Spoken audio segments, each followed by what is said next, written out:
ఇప్పుడే వస్తాను. Okay madam.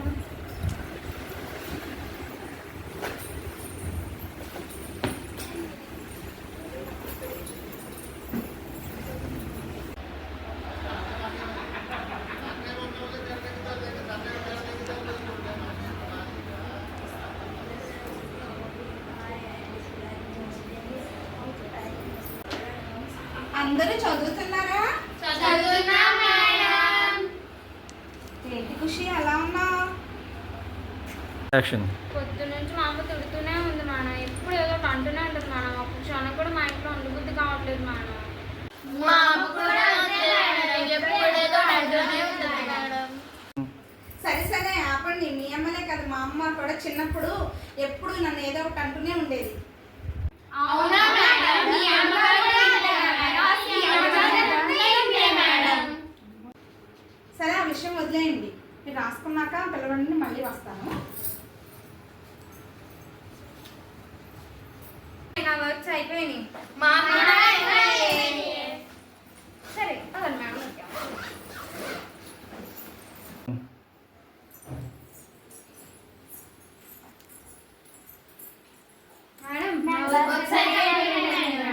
అవునా, సరే పదండి వచ్చేస్తున్నాను.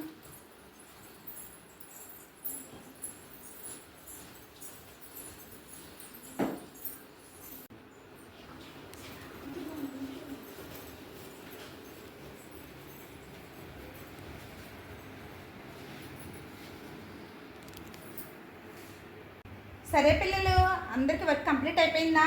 అయిపోయింది మేడం. సరే కానీ మీకు ఎంతమంది పూలు అంటే ఇష్టం? మాకు పూలంటే చాలా ఇష్టం మేడం.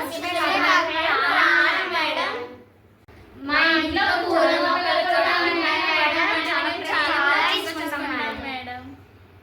కానీ మేడం పువ్వులు పూయగానే ఎవరో ఒకరు పోసిపోతూ ఉంటారు మేడం. వాటిని ముట్టుకుంటే వాటి రేఖలు ఊడిపోతాయి అన్న భయంతో అసలు వాటిని ముట్టుకోండి మేడం. కానీ మీరు ఇంట్లో లేనప్పుడు చుట్టుపక్కల పెద్దలందరూ ఎప్పుడు వస్తారో తెలియదు, కానీ వచ్చిన పువ్వుని పాడు చేసేస్తూ ఉంటారు మేడం. అప్పుడు అసలు మనం చంపేయాలన్నంత కోపం వచ్చేస్తుంది మేడం. అవును మేడం. మా ఇంట్లో కూడా అలానే చేస్తూ ఉంటారు మేడం. కేవలం ఒక్కరోజు పూసి పువ్వు వాడిపోయే పువ్వు లాంటి వాళ్ళు కేవలం ఒక్కరోజు పూసి వాడిపోయే పువ్వులు అంత జాగ్రత్తగా చూసుకుంటారే. పువ్వులాంటి మిమ్మల్ని అమ్మ అంతకంటే ఎక్కువగా జాగ్రత్తగా చూసుకోవాలని తాపత్రయంతో అమ్మ మీతో అలా ఉంటుంది. తల్లి మిమ్మల్ని కనేటప్పుడు తన ప్రాణం పోయినా పర్వాలేదు, కానీ తన బిడ్డ మాత్రం ఈ లోకాన్ని చూడాలని అనుకుంటుంది కదా. మీకు ఇష్టమైన పువ్వుకి ఒక్క రేఖ రాలిపోతేనే మీరు బాధపడతారు కదా. అటువంటిది మీకు ఏమైనా చిన్న గాయమైనా మీ అమ్మ తట్టుకోగలదా? నిన్ను కనడానికి తన కొడుకుని అడ్డంగా కోసినా లెక్క చేయదు. అమ్మ కూడా ఈ వయసు నుంచి పెరిగి వచ్చిందే కదా. తన చిన్నతనం నుండి పడిన ఇబ్బందులు తనకు ఎదురైన చేదు అనుభవం. ఆడపిల్లలను సమాజం ఎన్ని రకాలుగా ఇబ్బంది పడిందో అమ్మకు తెలీదా? కొన్ని ఇళ్లలో తండ్రి కుటుంబాన్ని పట్టించుకోకపోయినా తల్లికి ఎంత కష్టమైనా కూలి పనికి వెళ్ళైనా తన పిల్లల్ని పోషించుకుంటుంది. చదువుకునే వయసులో ఆడపిల్లలు బయట వాళ్ళ ఆకర్షణకు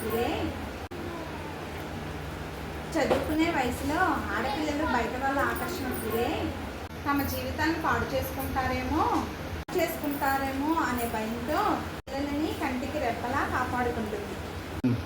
తెలిసి తెలియక ఏ చిన్న తప్పు చేసినా సమాజంలో మాట పడాల్సి వస్తుందని చెప్తుంది అమ్మ. ఇక నుంచైనా అమ్మ మనసు తెలుసుకొని నడుచుకోండి, సరేనా? సరే మేడం.